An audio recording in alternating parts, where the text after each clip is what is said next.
Princess Zarathul of the Vexnari Empire stood at the observation deck of her father's flagship, watching the small blue planet grow larger as their invasion fleet approached. Her crystalline skin shimmered with anticipation, and her four eyes tracked the primitive vessels that dared to intercept their armada. The humans, as intelligence reports called them, were about to learn what happened when lesser species defied the greatest empire in the galaxy. My daughter, Emperor Vorthanix approached, his massive form casting shadows across the deck. The final phase of our expansion begins today. These humans will serve as excellent slaves for our mining operations. Zara nodded, though something troubled her about the approaching conflict. The Vexnari had conquered over 3,000 worlds, each falling within days to their superior technology and tactical prowess. Yet these humans had managed to destroy 17 of their scout ships before the main fleet arrived. For primitives who had barely achieved faster-than-light travel, their resistance seemed unusually fierce. Father, our intelligence suggests they fight with unexpected coordination. Perhaps we should study them more before. Nonsense. Vorthanix dismissed her concern with a wave of his armored hand. They're insects compared to us. Watch and learn how an empire deals with defiance. The first wave of Vexnari fighters screamed toward Earth's defensive line. Zara observed through the tactical display as human ships formed impossible formations, their movements synchronized like a single organism. When the engagement began, she expected to witness a massacre. Instead, she watched in growing amazement as human vessels danced between energy blasts with supernatural precision. Captain Marcus Chun piloted his interceptor through the chaos, his mind linked to every other human pilot in the fleet through quantum entanglement technology that the Vexnari had dismissed as theoretical impossibility. What the aliens didn't understand was that humans had achieved something no other species had managed: true collective consciousness in battle while maintaining individual creativity. Zulu Squadron, Pattern 7. Marcus transmitted, not through radio but through the neural link that connected humanity's greatest pilots. Remember, we're not just fighting for Earth. We're showing them what humans do when cornered. The Vexnari had expected primitive rocket-based weapons and crude energy cannons. Instead, human ships phased in and out of normal space using technology that shouldn't have existed. Their weapons bent the laws of physics, creating gravitational anomalies that crushed alien fighters from within. Zara watched her people's supposedly invincible fighters torn apart by impossible tactics. Human pilots flew their ships directly into Vexnari formations, only to dematerialize at the last second and rematerialize behind their targets. Others seemed to predict enemy movements with supernatural accuracy, dodging attacks before they were even fired. "How are they doing this?" she whispered, studying the tactical readouts that made no sense according to known physics. Her question was answered when long-range sensors detected something approaching from the edge of the solar system. A single human vessel, unremarkable in appearance but radiating energy signatures that made her tactical officers exchange worried glances. The ship moved without visible propulsion, bending space around it in ways that violated every known law of science. Aboard that ship, Dr. David Harrison sat in meditation, his consciousness expanded beyond the boundaries of his physical form. As Earth's foremost expert in quantum consciousness and dimensional manipulation, he had spent decades learning to interface directly with reality at the subatomic level. What the aliens perceived as technology was actually David's mind reshaped into a weapon of unimaginable power. "The invasion fleet has reached optimal position," his AI companion informed him. "All human pilots are clear of the target zone." David opened his eyes, which now glowed with the light of contained stars. "Then, let's show them why humans are called the reality shapers." The Vexnari fleet suddenly found themselves trapped in a pocket of twisted space-time. Their ships, designed to handle normal physics, began to malfunction as the fundamental constants of reality shifted around them. What had been vacuum became thick as molasses, while their energy weapons found themselves firing backwards through time. Emperor Vorthanix roared in fury as his flagship systems failed one by one. What sorcery is this? No species possesses such power. Zara studied the readings with growing awe and terror. A single human consciousness was rewriting the laws of physics in real time, treating their mighty fleet like toys in a child's bath. The energy readings suggested this David Harrison was operating on the same level as a cosmic force of nature. "Father, we must retreat," she urged. "This is beyond our understanding." But Vorthanix's pride would not allow withdrawal. He activated the fleet's planet killer weapon, a device capable of cracking worlds in half. The massive beam lanced toward Earth, carrying enough energy to boil away oceans. David sensed the attack and smiled sadly. With a gentle thought, he redirected the beam back through the fourth dimension, where it emerged from the point in space occupied by the Vexnari flagship's main reactor. The explosion that followed was visible from 3 star systems away. As the Emperor's ship died in nuclear fire, Zara found herself in command of a fleet trapped in an impossible maze of twisted spacetime. Half her ships were frozen in temporal loops, their crews experiencing the same second over and over again. Others had been displaced into parallel dimensions where the laws of physics operated differently. "This is Princess Zarathul to the human vessel," she transmitted on all frequencies. "I request parley." David's ship materialized beside her flagship, having crossed the distance between them in the time it took her to blink. When he appeared on her bridge through a dimensional portal, Zara was struck by how ordinary he looked. Average height, brown hair, kind eyes that held depths of power that made her species' greatest warriors seem like children. "Your Highness," David said with a slight bow, "I'm sorry about your father, but he chose violence when diplomacy was offered." Zara stared at this being who had casually destroyed the most powerful fleet in galactic history. "What are you?" No organic mind should be capable of manipulating reality itself. "I'm human," David replied simply.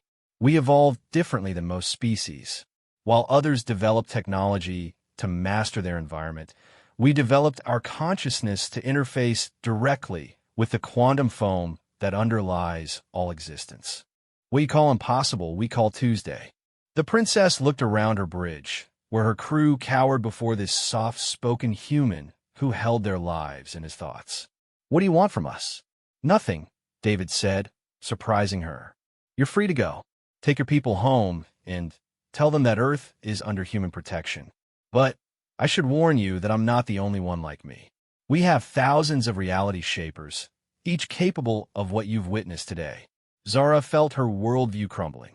The Vexnari Empire had conquered the galaxy through superior firepower and technology. They had never encountered a species that had transcended the need for such crude tools. "How do we know you won't come for us?" "Because humans don't conquer," David explained patiently. "We explore, we learn, we protect. Your empire has enslaved millions of worlds. That ends now. Free your slaves, govern justly, and humanity will leave you in peace. Continue your predatory expansion, and we'll stop you permanently." To demonstrate his point, David gestured toward a dead star in a nearby system. Reality bent around his will, and the stellar corpse suddenly blazed back to life, its fusion fires reignited by a thought. "We can create as easily as we destroy, Princess. The choice of which path to take is yours." Zara understood the message. Her people could adapt to a galaxy where humanity held ultimate power, or they could be removed from existence like a bad equation. I will convey your words to the High Council." "Good," David smiled. "Oh, and Princess, if you're curious about humans, you're welcome to visit Earth. We enjoy meeting new people, especially those intelligent enough to recognize when diplomacy serves better than warfare." As David's ship disappeared back into folded space, Zara was left with the monumental task of explaining to the Vexnari High Council that their empire's expansion had ended not through military defeat, but because they had encountered gods who preferred conversation to conquest. She ordered the fleet's withdrawal, her mind racing with implications. The galaxy would never be the same. For 3 million years, The Vexnari had believed themselves the apex predators of space. Now, they had learned that somewhere in the cosmos, beings existed who could rewrite reality with their thoughts. But what disturbed Zara most was not David's power, but his restraint. He could have erased her entire species from existence without effort, yet he had chosen mercy. What kind of beings were these humans, who wielded godlike abilities yet preferred peace to domination? As her fleet limped home through normal space, their faster-than-light drives still disrupted by David's reality manipulation, Zara found herself thinking not about military strategy or imperial politics, but about the gentle sadness in the human's eyes when he spoke of her father's death. For the first time in her life, the princess wondered if there might be a better way to live than through conquest and subjugation. The journey back to the Vexnari homeworld took 3 months instead of the usual 3 days. During that time, reports reached them from across the empire. Human reality shapers had appeared at 17 different worlds where Vexnari forces were engaged in active conquest. In every case, the humans had offered the same choice: peace or erasure. Most Vexnari commanders, lacking imperial oversight and faced with impossible odds, had chosen to withdraw. A few, driven by pride or loyalty to the old ways, had chosen to fight. Their fleets had simply stopped existing, erased from reality so completely that even their quantum signatures vanished from the universe. By the time Zara reached home, the Vexnari Empire had effectively ceased to exist as a conquering force. 3,000 enslaved worlds have been liberated by beings who appeared from nowhere, freed entire populations with a thought, and vanished back into the quantum foam from which they had emerged. The High Council was in chaos when she arrived. Some demanded immediate mobilization of their deepest reserves for a war of revenge. Others called for negotiation. A few suggested that the empire should submit completely to human authority and hope for mercy. "They're not conquerors," Zara told the assembled council. "They are gardeners, tending a galaxy they see as their responsibility to protect. We can exist in their garden, but only if we learn to grow rather than destroy." Elder Morthak, oldest of the council members, studied her with ancient eyes. "You speak as if you admire these creatures." "I do," Zara admitted. "They have achieved what our empire never could: power without corruption, strength without cruelty, victory without vengeance. Perhaps it's time we learn from our betters instead of trying to prove our superiority through violence." The debate raged for days, but the reality of their situation gradually became clear. The Vexnari Empire had 2 choices: evolution or extinction. They could transform themselves into something worthy of existing in a galaxy protected by beings of godlike power, or they could continue their predatory ways and face erasure. It was during this time of uncertainty that Zara made a decision that would change her life forever. She requested permission to travel to Earth as an ambassador, hoping to learn more about these remarkable humans and perhaps find a path forward for her people. The High Council agreed, though more from desperation than wisdom. If anyone could understand these reality shapers and find a way for the Vexnari to survive in their new galaxy, it would be the princess who had witnessed their power firsthand.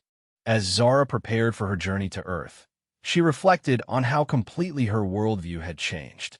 A month ago, she had been the daughter of the galaxy's most powerful emperor, destined to inherit an empire built on conquest and subjugation. Now she was about to become a student, hoping to learn wisdom from the very beings her people had tried to destroy. The irony was not lost on her. In their attempt to conquer humanity, the Vexnari had instead discovered their own obsolescence. But perhaps if she could understand these humans and their impossible abilities, there might still be a future for her people among the stars.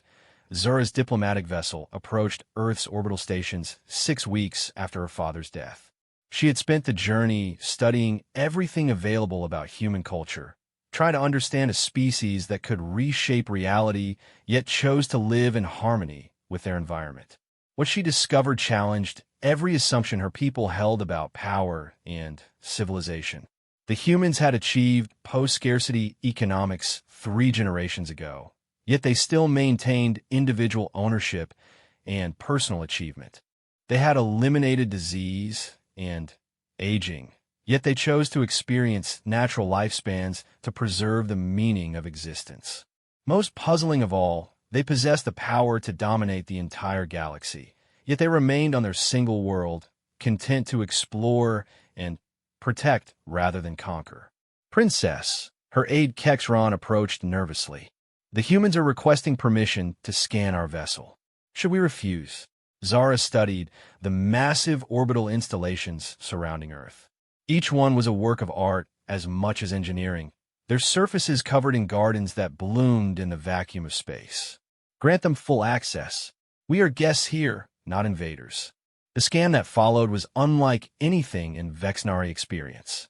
Instead of invasive energy probes searching for weapons, it felt like a gentle caress of consciousness examining their intentions.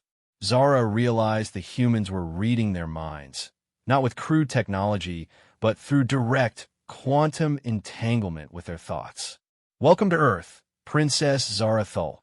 A voice spoke directly into her mind, warm and welcoming. I'm Sarah Chun, Earth's diplomatic coordinator. Dr. Harrison has requested to meet with you personally. The name sent a chill through Zara's crystalline spine. David Harrison, the reality shaper who had destroyed her father's fleet with a thought. She had come here seeking understanding, but the prospect of facing such power again terrified her. Her vessel was guided to a docking bay that seemed to exist in folded space, larger inside than outside. As she disembarked with a minimal security detail, Zara was struck by the casual miracle of human architecture.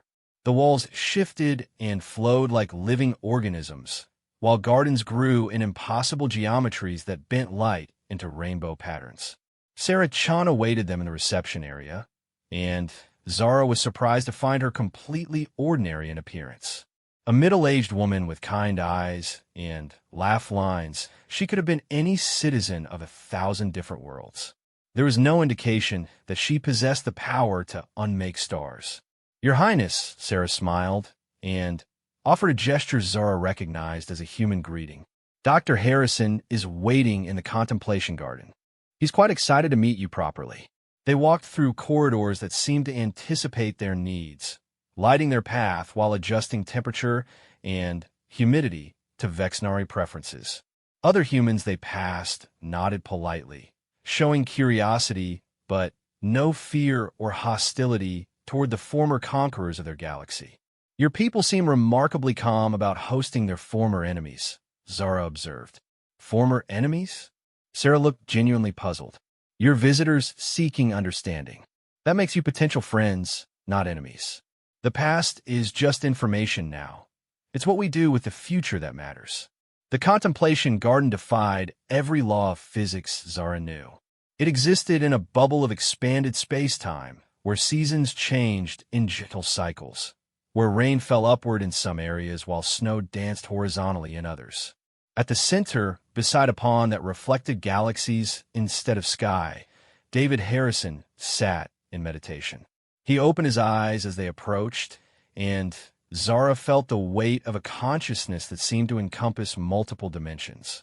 Yet when he smiled and stood to greet her, he was just a man extending his hand in friendship. Princess Zara Thul, he said warmly, thank you for coming. I hope your journey was pleasant. Zara stared at this being who had casually rewritten the laws of reality to destroy her father's fleet. Dr. Harrison, I came seeking to understand. My people, we don't know how to exist in a galaxy where beings like you hold ultimate power. Beings like me? David chuckled softly.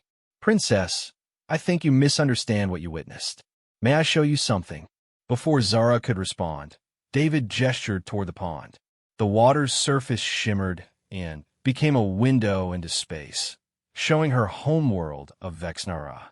But this was not the industrial wasteland she remembered from her childhood, scarred by millennia of resource extraction and warfare preparation. Instead, she saw vast forests where mining pits once gouged the earth. Clean rivers flowed where toxic waste had previously stagnated. Cities had been rebuilt as living organisms, their architecture grown rather than constructed, their energy drawn from the planet's own life force rather than extracted at environmental cost. "This is impossible," Zara whispered. "My world has been an industrial center for 2,000 years. The ecological damage was irreversible." "Nothing is irreversible when you can manipulate matter at the quantum level," David explained gently. "While you've been traveling here, my colleagues have been helping your people heal their world. Not as conquerors imposing our will, but as gardeners helping life flourish." The image shifted to show Vexnari citizens walking through the restored landscapes, their faces expressing wonder at beauty they had never known existed.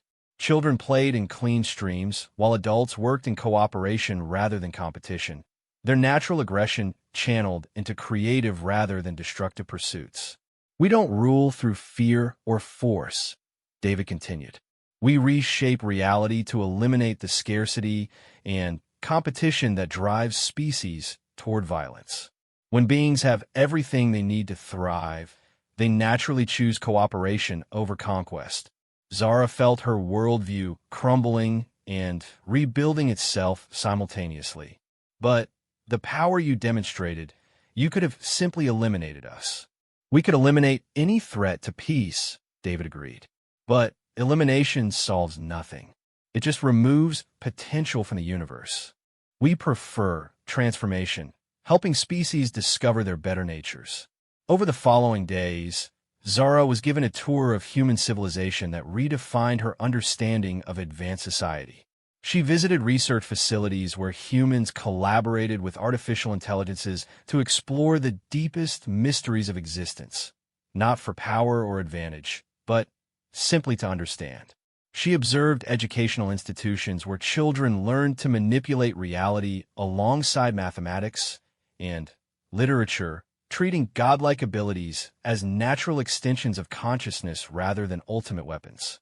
These young humans spoke casually of reshaping stars and creating pocket dimensions as if discussing gardening or cooking. "How do you prevent them from becoming tyrants?" Zara asked her guide, Dr. Elena Vasquez, as they watched children practice creating matter from pure energy. "Tyrants are created by scarcity and fear," Elena replied. "Our children grow up in abundance, knowing that their needs will always be met, that their voices will always be heard. When you have everything, the only thing left to want is to help others have everything too." What amazed Zara most was the diversity of human society. Despite their reality-shaping abilities, humans had not become uniform or conformist. They celebrated differences, encouraged creativity, and treated each individual consciousness as a unique and valuable perspective on existence. She met human philosophers who spent lifetimes contemplating single questions, artists who painted with gravity and sculpted with time, scientists who conducted experiments by creating private universes to test their theories. Yet for all their godlike abilities, they remained recognizably human, curious, emotional, driven by love and wonder rather than power and dominance. "We have a saying," David told her as they sat in his garden, watching aurora patterns dance through the artificial atmosphere. "With great power comes great responsibility. But we've learned that true responsibility means using your power to eliminate the need for power over others." "I still don't understand," Zara admitted. "Your species could rule the galaxy, absolutely. Every other civilization would be helpless before you. Why choose this path of gentle guidance instead?" David was quiet for a long moment, his consciousness seeming to expand beyond the boundaries of his physical form. When he spoke, his words carried the weight of deep wisdom. "Because we remember what we were before we transcended our limitations. Humans spent thousands of years fighting over resources, enslaving each other, destroying our environment in pursuit of short-term gain. We nearly drove ourselves to extinction through our own cruelty and short-sightedness." The garden around them shifted, showing holographic images of human history. Wars, pollution, suffering on a planetary scale. But then came the transformation, as humans learned to reshape reality and chose to use that power to heal rather than dominate. When we gained the ability to eliminate scarcity and competition, we faced a choice, David continued. We could become the galaxy's rulers, imposing our will through superior force. Or we could become its gardeners, helping every species discover its own path to transcendence. And you chose gardening, Zara said softly. We chose gardening, David confirmed, because ruling others diminishes the ruler as much as the ruled. True growth comes from helping others grow, not from controlling them. During her third week on Earth, Zara was invited to observe a council of minds, where hundreds of human reality shapers linked their consciousnesses to make decisions affecting the galaxy. She expected to witness the ultimate in authoritarian control, God beings deciding the fate of lesser species. Instead, she found herself observing the most sophisticated democracy she had ever imagined. Every decision was weighed against its effects on billions of different life forms. Every action was examined through the perspective of every affected consciousness. The humans didn't just consider what was possible or advantageous. They considered what was right for the galaxy as a living ecosystem.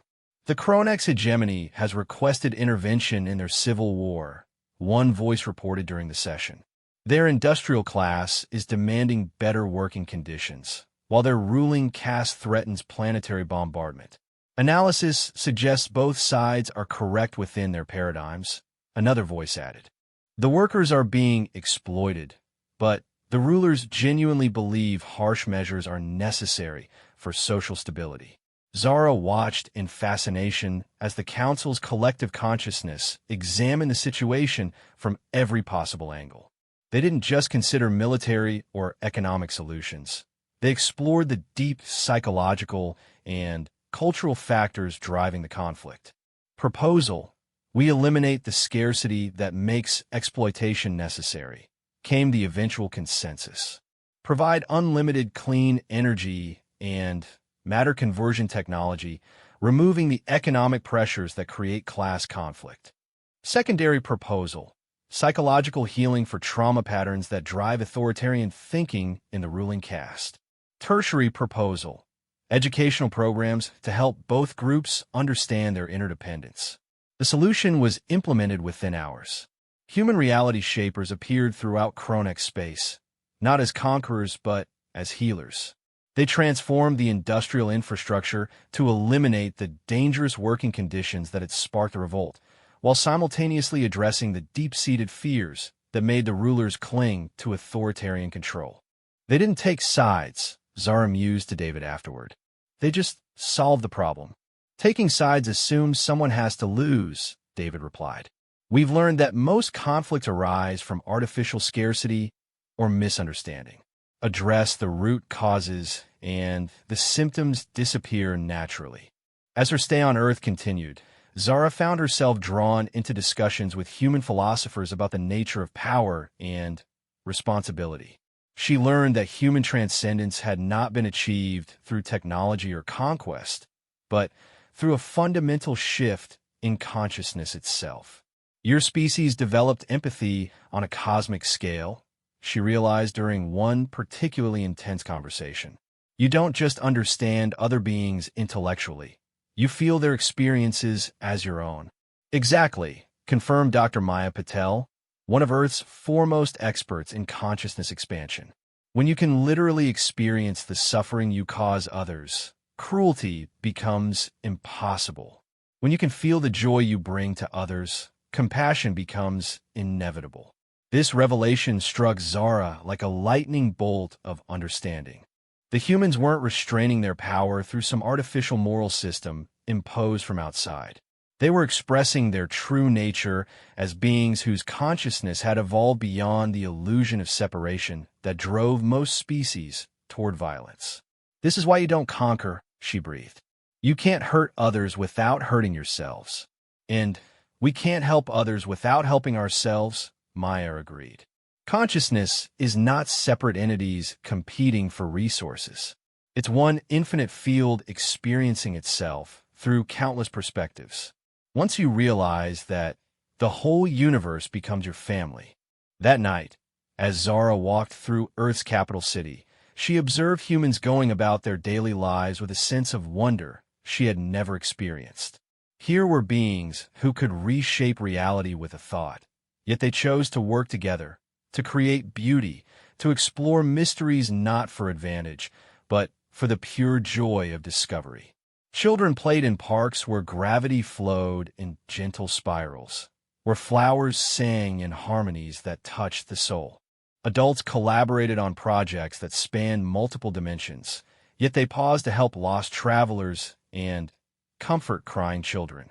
Everywhere she looked, she saw power used not for dominance, but for nurturing, not for control, but for liberation. "We have a proposal for you," David said when she returned to his garden.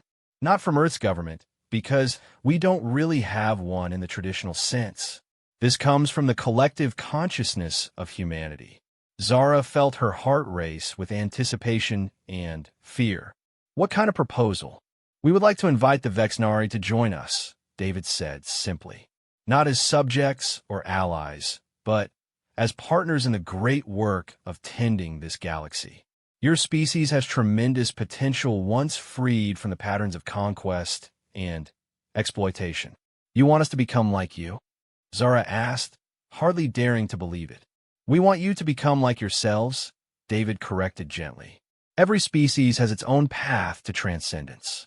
Ours involved expanding our empathy until it encompassed all life. Yours might involve channeling your natural aggression into protection of the weak rather than exploitation of them." The offer was staggering in its implications. Humanity was proposing to share the secrets of reality manipulation with a species that had recently tried to conquer them. They were offering partnership to former enemies, transformation to those who had chosen destruction. "Why?" Zara whispered. "Why offer this to us?" "Because you're here," David smiled. "Because you ask questions instead of making demands. Because you chose to learn rather than plot revenge. Because consciousness seeks to know itself through infinite perspectives, and yours is one we haven't fully experienced yet." As Zara considered the proposal, she realized that her journey to Earth had changed her in ways she was only beginning to understand. She had come seeking information about human capabilities and limitations. Instead, she had discovered possibilities she had never imagined, a way of existing that transformed power from a tool of domination into an instrument of cosmic gardening. The choice before her people was clear. They could cling to their old ways of conquest and exploitation, facing eventual extinction as the galaxy evolved beyond the need for their services. Or they could embrace transformation, learning to channel their aggressive nature into protection and nurturing rather than destruction. "I need to return to my people," Zara said finally. "But not as the same princess who left weeks ago. I need to return as someone who has seen what we could become." "Of course," David agreed. "But remember, transformation is a choice each individual must make for themselves. You can show them the possibility, but you cannot force them to evolve." As Zara prepared to leave Earth, she carried with her more than just information about human capabilities.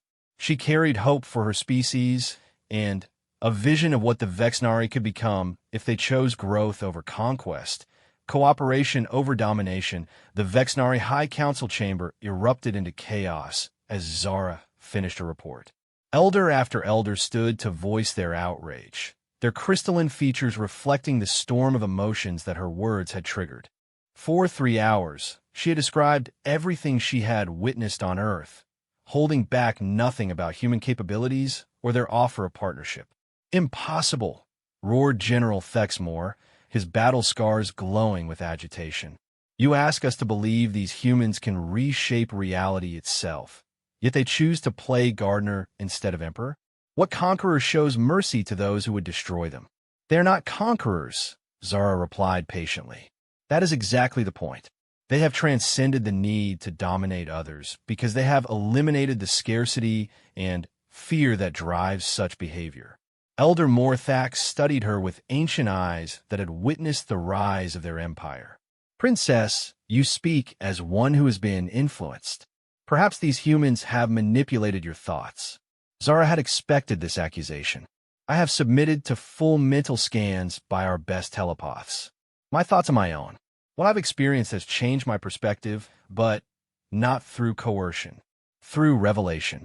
She activated the holographic projector David had given her, filling the chamber with images of the restored Vexnari homeworld. Gasps echoed through the hall as the assembled leaders saw their scarred planet transformed into a paradise of living architecture and flourishing ecosystems. "This is our world as it exists now," Zara announced. "While I was learning about humanity, they were healing the damage our industrialization had caused over millennia. They did this not as conquerors reshaping a prize, but as gardeners helping life flourish." The images shifted to show Vexnari citizens working together in ways their species had not experienced for thousands of years. The artificial scarcity that had driven their expansion into conquest had been eliminated. With unlimited resources available through human reality shaping technology, cooperation had naturally replaced competition. "Look at their faces," Zara urged the stunned council. "When did you last see our people smile like that? When did our children last play instead of train for warfare? This is what we could all become." High Counselor Vexendra, the most powerful political figure in the Empire after the Emperor's death, rose slowly. Her presence commanded instant silence from the hundreds of lesser officials filling the chamber. "Princess," she said carefully, "you ask us to abandon everything our civilization has built. Our empire spans 3,000 systems. Our military might has been unmatched for millennia. Would you have us simply surrender all of this?" "I ask you to transform all of this," Zara corrected. "Our military could become protectors instead of conquerors. Our empire could become a federation of willing partners instead of enslaved subjects. Our might could heal instead of harm." General Thexmore slammed his armored fist against his chair. "Philosophical nonsense. Power exists to be used. These humans may claim benevolence, but no species gains such capabilities without the will to dominate. They are simply more subtle about their conquest." "Then explain why they offered to teach us their abilities," Zara challenged. "If they sought domination, would they share the means to resist them?" The general fell silent, his tactical mind struggling with the paradox. Throughout their galactic expansion, the Vexnari had never encountered a species that freely shared military advantages with potential enemies. Elder Morthak spoke into the silence. "Perhaps we should hear from those who have experienced this transformation firsthand. Bring forth the citizens from the homeworld." The holographic display shifted to show live feeds from various cities on the restored Vexnara. Citizens appeared as witnesses, their forms transmitted across space through communication technology the humans had gifted to facilitate this very discussion. Kolthara, a former mining supervisor, appeared first. His crystalline skin, once dulled by industrial toxins, now gleamed with health. "Honorable counselors, I have worked in the extraction pits since childhood. I knew only quotas and punishment, competition, and scarcity. Now I help grow crystal gardens that sing with harmonic frequencies that heal both body and spirit. I'm the same person, but I'm also completely different." More voices followed. Scientists spoke of research freed from military applications, now focused on understanding the universe for the pure joy of discovery. Artists described being able to create beauty without concern for economic value or political messaging. Parents talked about children who played instead of preparing for war. "But what of our strength?" demanded a military commander through the link. "What of our pride as warriors?" The answer came from an unexpected source. Voxthal, a veteran of 100 conquest campaigns. "Commander, I have found greater strength in protecting the weak than I ever knew in dominating them. The humans showed us how to channel our warrior nature into guardianship. I now defend entire ecosystems instead of destroying them. I have become more than I ever was as a conqueror." As the testimonies continued, Zara watched the council's mood shift subtly. The anger was still present, but it was being tempered by curiosity and, in some cases, hope. These were not the words of a defeated people describing their subjugation. These were the voices of a species discovering its better nature. High Counselor Vexendra raised her hand for silence. Princess, you have shown us what transformation might look like, but you have not addressed the practical concerns. How do we know these humans will not eventually turn their power against us? How do we maintain our sovereignty while accepting their guidance? Because they offered to teach us to become like them, Zara replied. Sovereignty is not about the power to dominate others. It is about the power to determine your own destiny. The humans offer to give us that power in its truest form, the ability to reshape reality itself. She paused, choosing her next words carefully. But they also made something else clear. This transformation cannot be forced. Each individual must choose to evolve. They will not impose change upon us, but neither will they allow us to continue imposing suffering upon others. General Thexmore leaned forward aggressively. You speak as if we have no choice in the matter. We have every choice, Zara said firmly. We can choose growth or stagnation. We can choose to become gardeners of the galaxy or remain its parasites. We can choose to transcend our limitations or be transcended by those who have already evolved beyond us. The debate continued for days. Factions formed and reformed as council members struggled with the implications of Zara's proposal. Some demanded immediate military mobilization to resist human influence. Others advocated complete submission to human authority. A growing middle group began to seriously consider the possibility of genuine transformation. During this time, human reality shapers continued their work throughout former Vexnari space. They made no demands and issued no ultimatums. They simply continued healing damaged worlds, liberating enslaved populations, and offering guidance to those ready to receive it. Reports flooded in from across the Empire.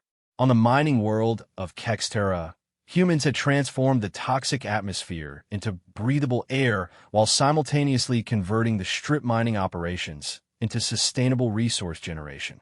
On the slave world of Morgeth, entire populations have been freed and given the tools to build their own civilizations. They are dismantling our empire, General Thexmore complained during one heated session.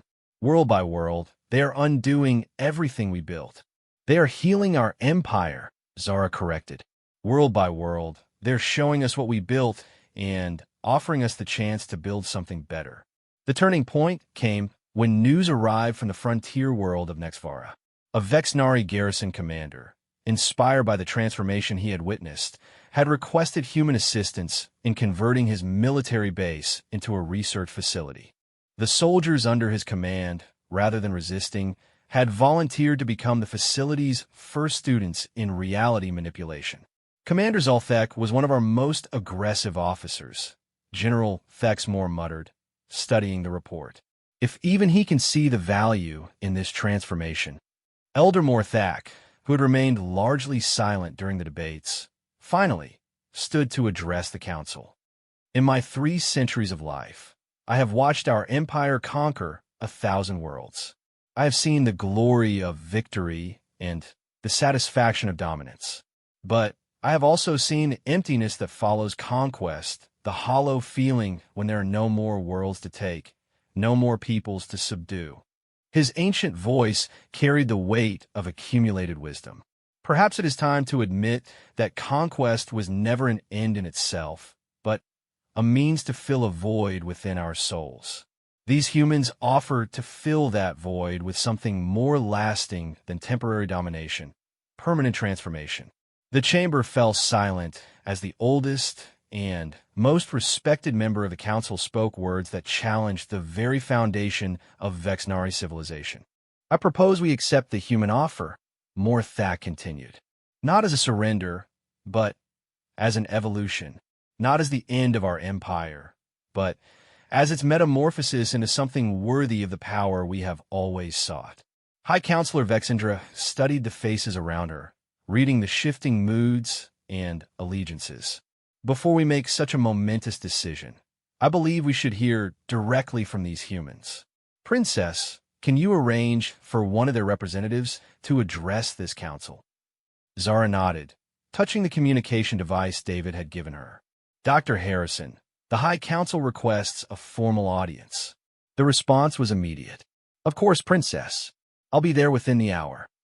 60 minutes later, space itself seemed to fold within the council chamber as David Harrison materialized at the speaker's podium. His arrival caused no flash of light or dramatic display of power.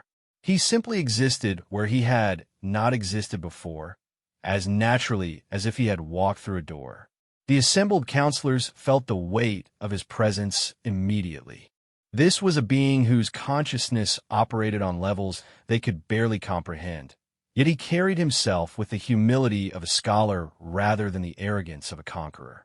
"Honored counselors," David began, his voice reaching every corner of the vast chamber without amplification. "Thank you for this opportunity to speak with you. I understand you have concerns about humanity's intentions toward your people." General Thexmore was the first to challenge him. "Human, you destroyed our greatest fleet with a thought. You have dismantled our empire system by system. Why should we believe your offers of partnership are genuine?" David nodded respectfully. "General, your skepticism is both natural and wise. In your position, I would ask the same questions. May I demonstrate something that might address your concerns?" Without waiting for permission, David gestured toward the chamber's walls. The solid matter became transparent, revealing the vastness of space beyond. But this was not ordinary space. The counselors found themselves looking at a three-dimensional map of the entire galaxy, with every inhabited world glowing softly in the darkness. "What you see is the current state of galactic civilization," David explained. "Each light represents a world where conscious beings live, love, create, and dream. Some glow brightly with the light of peaceful prosperity. Others flicker with the dimness of suffering and oppression." The map shifted, showing the flow of resources and information between worlds. The Vexnari Empire appeared as a vast network of extraction and exploitation, drawing wealth and energy from conquered worlds to feed the machinery of further conquest. "Your empire was efficient at concentration of power," David acknowledged. "But efficiency in exploitation is not the same as wisdom in governance. Look at the patterns. The display highlighted worlds that had been conquered by the Vexnari decades ago. Instead of thriving, they showed clear signs of decline. Depleted resources, degraded environments, populations reduced to mere labor units in the imperial economy. This is the inevitable result of any system based on dominance rather than cooperation," David explained. "The conquered worlds cannot flourish because their energy is constantly drained away. The conquering worlds cannot find fulfillment because dominance provides only temporary satisfaction." Elder Morthak studied the patterns with growing understanding. "You are showing us that our empire was ultimately self-defeating.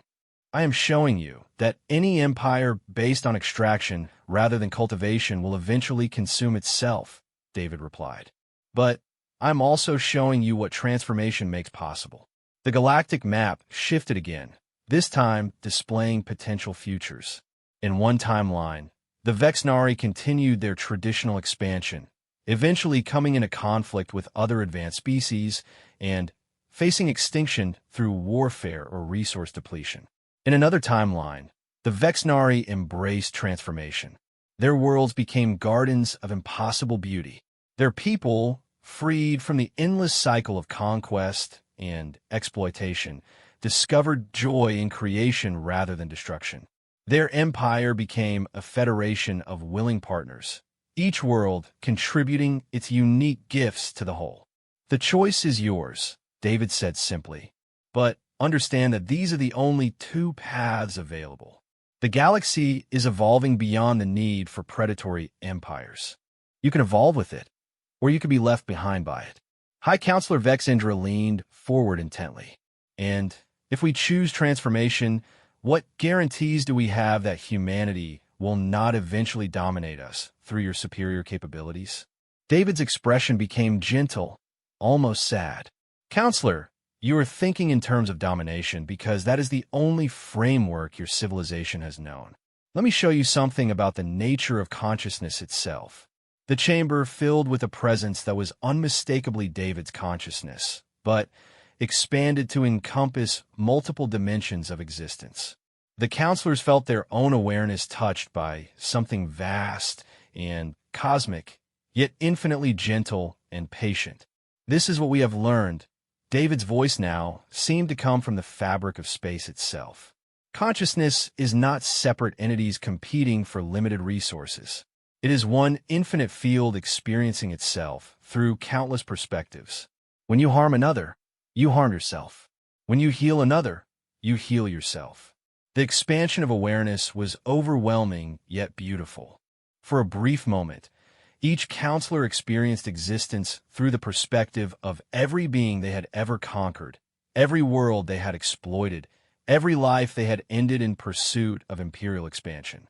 But they also experienced the joy of every child playing in the restored gardens of their homeworld, the satisfaction of every worker who no longer labored under threat of violence, the wonder of every artist finally free to create beauty without constraint. When David withdrew his expanded consciousness, many of the counselors were weeping crystalline tears.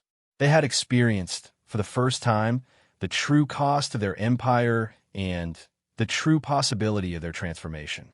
"We cannot dominate you," David said quietly, "because we are you, just as you are us." Consciousness seeking to know itself through infinite forms, infinite experiences, infinite possibilities. General Thexmore spoke in a voice thick with emotion. "You have shown us what we have been and what we could become. But how do we make such a fundamental change? How does an entire civilization transform its basic nature?" "One choice at a time," David replied. "One individual at a time. One moment at a time.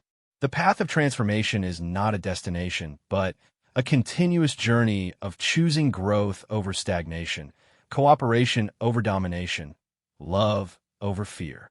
As the session concluded, the High Council faced a decision that would define the future of their species. They had seen the reality of their situation with unprecedented clarity. They had experienced the possibility of transformation directly through expanded consciousness. Now, they had to choose which future they would create. The vote was closer than Zara had hoped, but decisive enough to change the course of galactic history. 437 counselors voted for transformation, 215 voted to maintain the traditional empire, and 48 abstained. The Vexnari High Council had officially accepted humanity's offer of partnership and evolution. But votes in council chambers were one thing. Changing the hearts and minds of an entire warrior species spread across 3,000 star systems was quite another. As news of the decision spread throughout Vexnari space, reactions ranged from celebration to outright rebellion. General Thexmore, despite his growing understanding of humanity's true nature, found himself facing the most difficult challenge of his military career. 17 frontier commanders had declared independence rather than accept transformation. They had seized control of their star systems and were actively resisting both human intervention and orders from the High Council. "Princess," Thexmore reported to Zura during an emergency session, "the situation is deteriorating rapidly. Commander Vorgak of the 7th Fleet has declared himself Emperor of the Free Vexnari and is rallying traditionalist forces. They view our alliance with humanity as treason and collaboration with enemies." Zara studied the tactical display showing the rebel systems. These were some of the most militaristic regions of the Empire, commanded by officers who had built their entire identities around conquest and domination. For them, transformation represented not just political change, but psychological annihilation. "How are the humans responding to this resistance?" she asked. "That's what troubles me most," Thexmore admitted. "They're doing nothing. Ships carrying human reality shapers have withdrawn from the rebel systems. It's as if they're waiting for something." The answer came when David Harrison appeared in the council chamber through his usual method of folded space. His expression was serious, carrying a weight of sadness that immediately put Zara on alert. "Dr. Harrison," she greeted him, "our military leaders are concerned about your withdrawal from the rebel systems. Are you abandoning those populations to continued oppression?" "Princess," David replied carefully, "we face a situation we had hoped to avoid. Some of your people have chosen isolation over evolution. We cannot and will not force transformation upon those who reject it. But neither can we allow continued expansion of systems based on conquest and exploitation." The implications hit Zara like a physical blow. "You go to quarantine them. We are going to respect their choice to remain as they are," David corrected gently. "But choice comes with consequences. They may continue to exist within their current systems, governing themselves according to their traditional values. However, they will not be permitted to expand beyond those boundaries or to harm other species." High Counselor Vexandra, who had become one of the strongest advocates for transformation, leaned forward intently. "What form will this quarantine take?" David's answer chilled the chamber. "Reality itself will become barriers around their systems. Space-time will be folded to create an impermeable boundary. They will exist in a pocket universe of their own making, free to be what they choose to be, but unable to inflict that choice upon others." The cosmic scale of the enforcement mechanism was staggering. Humanity was prepared to literally rewrite the structure of space-time to contain those who rejected evolution. It was the ultimate expression of their philosophy: absolute freedom to choose one's path, combined with absolute prevention of harm to others. "How long will this quarantine last?" General Thexmore asked. "As long as necessary," David replied. "If they choose to evolve, the barriers will dissolve instantly. If they choose to remain as they are, they will have eternity to explore the full implications of their philosophy without external interference." Over the following weeks, the reality of the situation became clear. The rebel systems found themselves increasingly isolated as human reality shapers began the process of cosmic quarantine. Space itself became treacherous around their borders. Ships attempting to leave rebel space found themselves traveling in circles, emerging at their starting point despite following straight-line courses. Meanwhile, those Vexnari who had embraced transformation began experiencing changes that went far beyond mere political reform. The first volunteers for consciousness expansion returned from Earth with abilities that challenged everything their species thought they knew about the nature of existence. Zara was among the second group to undergo the transformation process. She had volunteered not just as a leader setting an example, but as a being hungry for the expanded awareness she had glimpsed during David's demonstration to the High Council. The transformation facility on Earth existed in a space that was somehow both vast and intimate, expanding and contracting according to the needs of each individual's journey. Zara found herself in a crystalline chamber that seemed to be grown rather than built, its walls alive with patterns of light that responded to her emotional state. "Princess," Dr. Elena Vasquez greeted her warmly. Elena had become her primary guide during her extended stay on Earth, helping her understand the philosophical foundations that made human transformation possible. "The process we're about to begin is not something we do to you, but something we do with you. Your consciousness will expand to encompass multiple dimensions of existence simultaneously.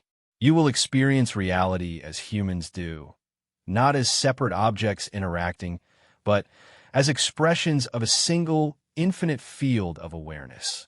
Zara felt a mixture of anticipation and terror. What if I lose myself in the process? What if I become something that is no longer truly Vexnari? "You will become more Vexnari than you have ever been," Elena assured her. "Transformation doesn't eliminate your unique perspective. It reveals the fullness of what that perspective can become. You will discover aspects of your nature that conquest and domination had forced you to suppress." The process began gently, with Elena guiding Zara through meditation techniques that gradually expanded her awareness beyond the boundaries of her physical form. At first, the sensation was disorienting. Zara had spent her entire life experiencing consciousness as something contained within her crystalline body. Now, that consciousness began to flow outward, touching and merging with the quantum field that underlay all existence. Don't fight it, Elena encouraged as Zara's awareness reached the edge of Earth's atmosphere. Let yourself experience the connections that were always there, but that you simply couldn't perceive before. The breakthrough came suddenly and completely. Zara's consciousness expanded beyond all previous limitations, and she found herself experiencing existence from perspectives she had never imagined possible. She was simultaneously herself and every other being within her expanded awareness. She felt the joy of human children playing in impossible gardens, the satisfaction of Vexnari workers healing their damaged homeworld, the wonder of countless species throughout the galaxy discovering new forms of beauty and meaning. But she also felt the pain of those trapped in systems of exploitation and domination. She experienced the fear and anger of the rebel Vexnari, who saw transformation as death rather than evolution. She felt the loneliness of beings throughout the galaxy who had never known true connection with others. This is why conquest became impossible for us. Elena's voice reached her through the expanded consciousness. When you feel the suffering you cause others as directly as your own pain, cruelty becomes literally unthinkable. For hours that felt like eons, Zara explored the infinite landscape of expanded consciousness. She discovered that her aggressive nature, rather than being something to be eliminated, was actually a powerful tool for protecting the vulnerable and nurturing the growth of life throughout the galaxy. When she finally returned her awareness to her physical form, Zara found herself fundamentally changed. She was still herself, still recognizably Vexnari, but she was also something more. She could feel the thoughts and emotions of every being within a substantial radius. She could manipulate matter and energy with focused intention. Most importantly, she could perceive the underlying unity that connected all conscious beings. "How do you bear it?" she asked Elena as they walked through the facility afterward. "How do you function with this level of awareness without being overwhelmed by the suffering you perceive?" "By using that awareness to heal the suffering," Elena replied simply. "Expanded consciousness isn't a burden to be endured. It's a gift to be shared. Every moment of pain you prevent, every life you nurture, every world you heal becomes a source of joy that flows back through the network of consciousness." Zara returned to Vexnari space as something unprecedented in her species' history, a reality shaper with the ability to reshape both matter and consciousness itself. But more than her new abilities, she carried with her a vision of what her people could become. The transformation of Vexnari civilization proceeded more rapidly than anyone had anticipated. Once the first generation of expanded beings began working among their people, the benefits of consciousness evolution became impossible to ignore. Worlds that had been strip-mined wastelands became gardens of impossible beauty. Populations that had lived in fear and scarcity discovered abundance and cooperation. But the most dramatic change was in the nature of Vexnari aggression itself. Rather than being eliminated, their warrior instincts were channeled into protecting and nurturing life throughout their territory. Former conquerors became cosmic gardeners, using their military precision and tactical brilliance to heal damaged ecosystems and protect vulnerable species. Princess General Thexmore reported during a council session 6 months after her transformation, "I have something remarkable to share. 3 of the rebel systems have requested readmission to the transformed empire. They're witnessing the prosperity and joy of their neighboring worlds and beginning to question their isolation." Zara felt a surge of hope tempered by caution. How are the humans responding to these requests? That's the beautiful part. Thexmore smiled, an expression that would have been impossible for him before his own transformation. The humans aren't responding at all. The choice to evolve must come from within. The barriers around those systems will remain until the beings trapped within them genuinely choose transformation over domination. The process of change continued throughout Vexnari space, but it was not without its challenges. Some individuals found the transition from conquest-based thinking to cooperation-based existence more difficult than others. Depression and anxiety were common among former military personnel who struggled to find meaning in a world where their traditional skills were no longer needed. Zara found herself working closely with human psychologists and consciousness experts to develop therapeutic approaches specifically designed for warrior species undergoing transformation. They discovered that the key was not to eliminate the aggressive impulses that define Vexnari nature, but to redirect them toward protecting and nurturing rather than conquering and exploiting. "We are still warriors," she told a gathering of struggling former soldiers. "But now we fight against suffering instead of causing it. We conquer ignorance instead of territories. We dominate our own limitations instead of other beings." The most dramatic example of this redirected aggression came when long-range sensors detected a cosmic threat approaching the galaxy, a swarm of reality-devouring entities that existed beyond normal space-time. These beings consumed matter, energy, and consciousness itself, leaving behind voids where entire star systems had once existed. Human reality shapers have been monitoring the threat for decades, developing defensive strategies and evacuation plans for vulnerable worlds. But the scale of the approaching swarm was beyond even their vast capabilities. They would need allies with the tactical brilliance and aggressive instincts to fight an enemy that operated outside the normal laws of physics.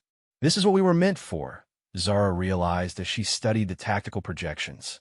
Not conquest of other conscious beings, but defense against threats to consciousness itself. The alliance between humanity and the transformed Vexnari reached its ultimate expression in the face of this cosmic threat.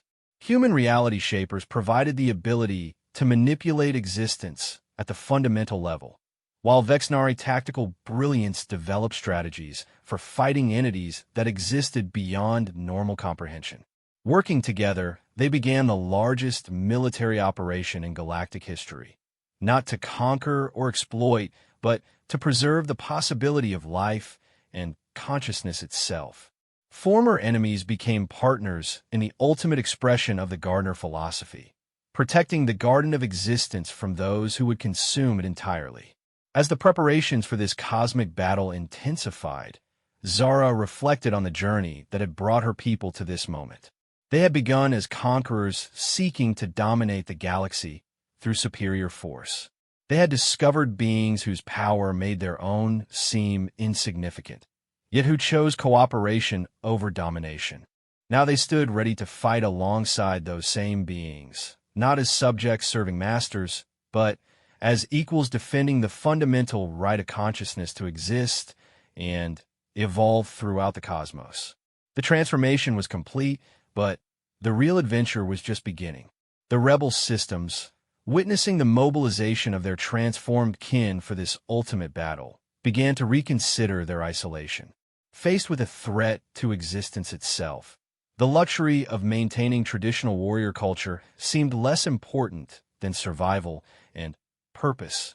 One by one, the barriers around the quarantined systems began to thin as their inhabitants chose evolution over extinction, cooperation over domination, transformation over stagnation.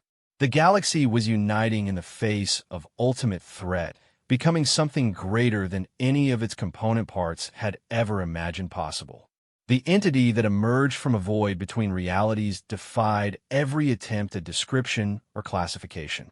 It existed as a negation of existence itself, a hunger that consumed not just matter and energy, but the very possibility of their existence. Where it passed, space-time collapsed into nothingness, leaving behind wounds in reality that bled darkness into surrounding dimensions. Zara stood on the command deck of the unified defense fleet, her transformed consciousness linked to thousands of other beings across hundreds of star systems. The sight of the approaching horror would have driven her pre-transformation mind to madness.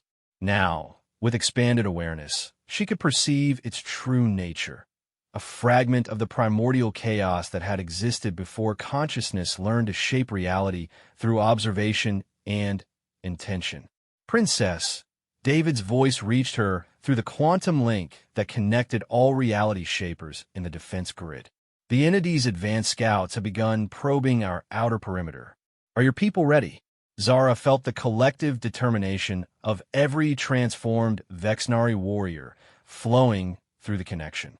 They had trained for months, learning to coordinate their natural tactical brilliance with humanity's reality manipulation abilities. What they planned to attempt had never been tried before, a coordinated assault on something that existed outside the normal laws of physics. "We are ready," she replied, her consciousness touching each of her warriors across the vast defensive grid. "For the first time in our history, we fight not to conquer, but to preserve. Not to dominate, but to defend. Our aggression has found its true purpose." The battle began at the edge of the Andromeda Galaxy, where the reality-devouring swarm first encountered the unified defense forces. Traditional weapons were useless against entities that consumed the space-time in which explosions could occur. Energy beams simply ceased to exist when they contacted the advancing darkness. But the defenders had not come armed with traditional weapons. Human reality shapers began the engagement by restructuring local space-time itself, creating maze-like distortions that forced the void entities into predictable patterns of movement. These patterns were exactly what Vexnari tactical doctrine had been designed to exploit. "Execute formation Zeta Prime," Zara commanded through the quantum link. Across a front spanning thousands of light years, transformed Vexnari warriors began implementing battle strategies that had been adapted for cosmic-scale warfare against reality-consuming enemies. The first phase involved what human scientists had termed consciousness anchoring. Teams of reality shapers, supported by Vexnari tactical coordination, began establishing fixed points of absolute existence within the zones of advancing nothingness. These anchors served as reference frames from which further reality manipulation could be launched. Zara found herself at the center of one such anchor point.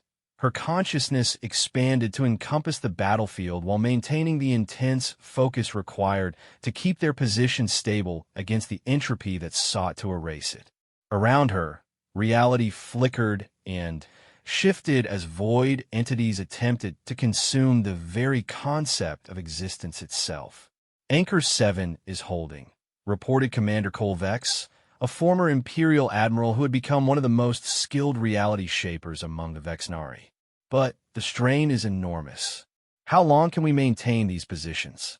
The answer came from an unexpected source. Throughout the galaxy, non-combatant species had been observing the battle through quantum link technology provided by human consciousness engineers. Billions of beings who had never imagined they could contribute to such a cosmic struggle suddenly realized that their act of observation itself was strengthening the anchors of reality. "The entire galaxy is watching." David's voice carried wonder and hope through the link. "Every conscious being that observes our battle, every mind that holds the intention for reality to continue existing, is adding strength to our defense." The void entities had never encountered this phenomenon before. In their eternal hunger, they had always faced isolated pockets of resistance that could be consumed one by one. Now they found themselves confronted by a galaxy-wide network of conscious intention, all focused on the single purpose of maintaining existence itself. But the entities adapted quickly, as all successful predators must. They began attacking the observers themselves, sending tendrils of nothingness through space-time to consume the worlds and populations that were supporting the reality anchors. This forced the defenders into a desperate tactical situation. They had to protect both the battle zone and every inhabited world in the galaxy simultaneously. This was where Vexnari military doctrine proved invaluable. Their species had spent millennia perfecting the art of coordinated multi-front warfare. Now, instead of using those skills to conquer and exploit, they deployed them to protect and preserve on a cosmic scale. Implement the Shell Defense Protocol, Zara commanded, her consciousness processing tactical data from thousands of simultaneous engagements. Every inhabited world becomes a fortress, every star system a defensive position. We protect everything, everywhere, all at once. The transformation of Vexnari warrior culture reached its ultimate expression in that moment. Former conquerors became the galaxy's ultimate protectors, using their natural aggression and tactical brilliance to shield innocent populations from entities that sought to unmake existence itself. What followed was a battle that spanned multiple dimensions and stretched across months of subjective time. Reality shapers and void entities clashed in regions where the laws of physics were written and rewritten moment by moment. Space-time itself became a weapon as both sides attempted to outmaneuver each other through the fundamental structure of existence. Zara lost count of how many times she experienced death and resurrection as waves of nothingness washed over their defensive positions. Each time, her consciousness was pulled back into existence by the collective will of the galaxy's observers, their combined intention serving as an anchor point for her individual awareness. Princess, General Thexmore's voice reached her during a brief lull in the assault. I'm receiving reports from the former rebel systems. They're requesting permission to join the defense. Even in the midst of cosmic battle, Zara felt a surge of hope. The final holdouts of traditional Vexnari culture had witnessed the ultimate expression of what their people could become and chosen to embrace transformation rather than remain isolated. Grant them immediate access to the quantum link, she replied. Let them experience what we're fighting for.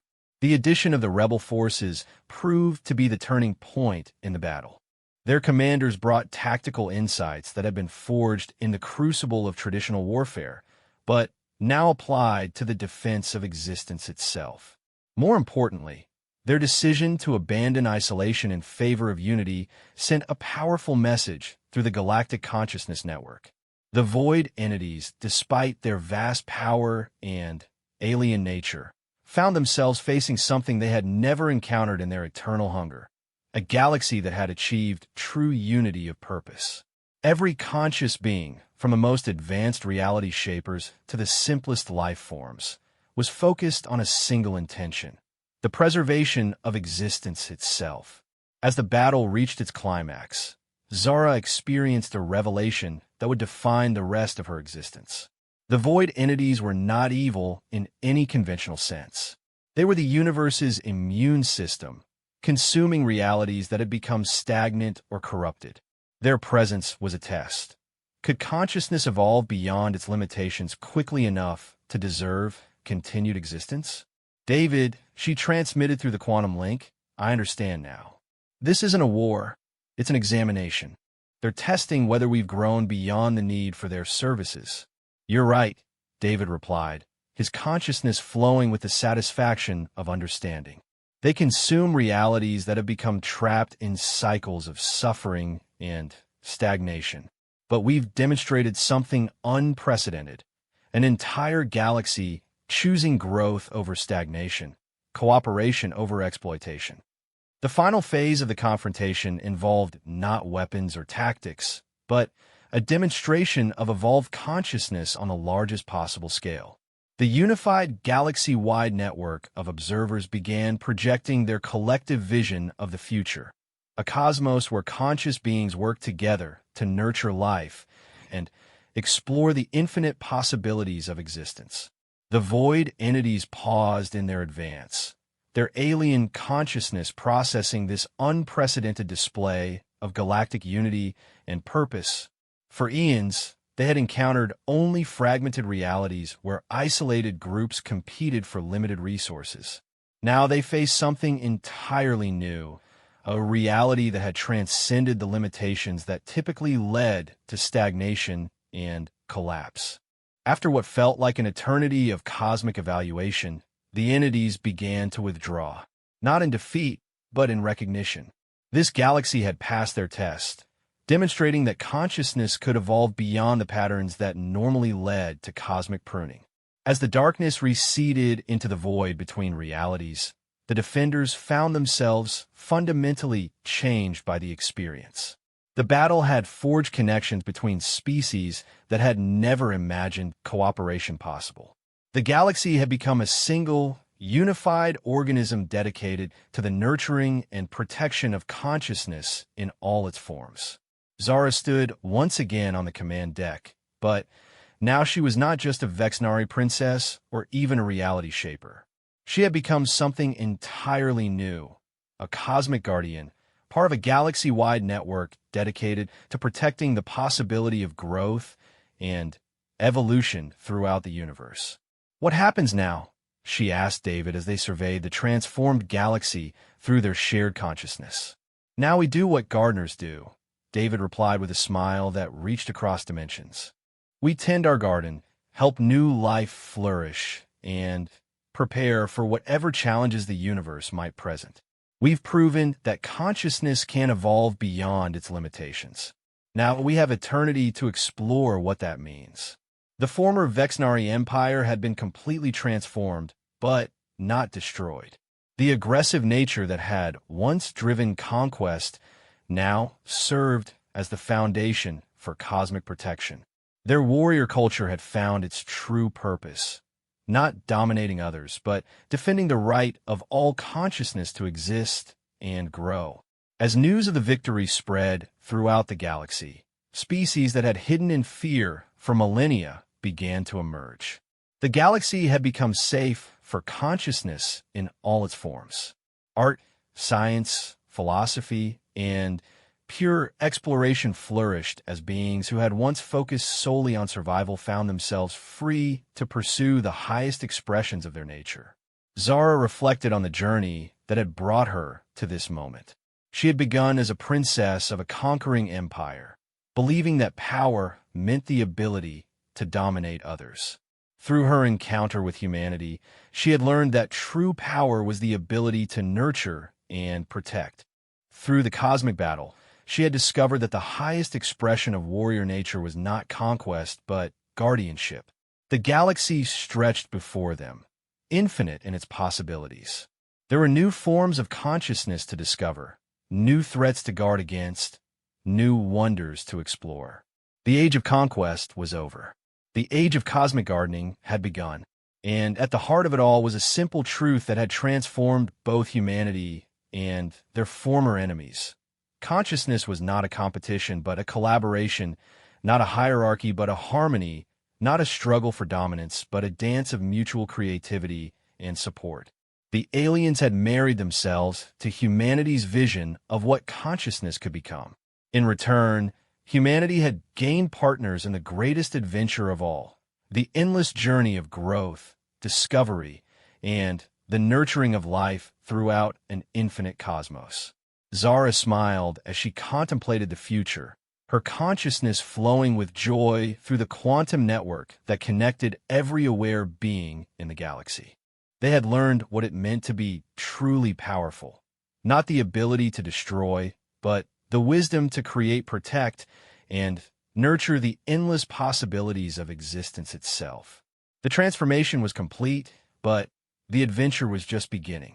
And in a galaxy where consciousness had learned to work together rather than against itself, even the universe's ultimate challenges became opportunities for growth, understanding, and the endless expansion of what it meant to be alive, aware, and connected to the infinite cosmos of possibility.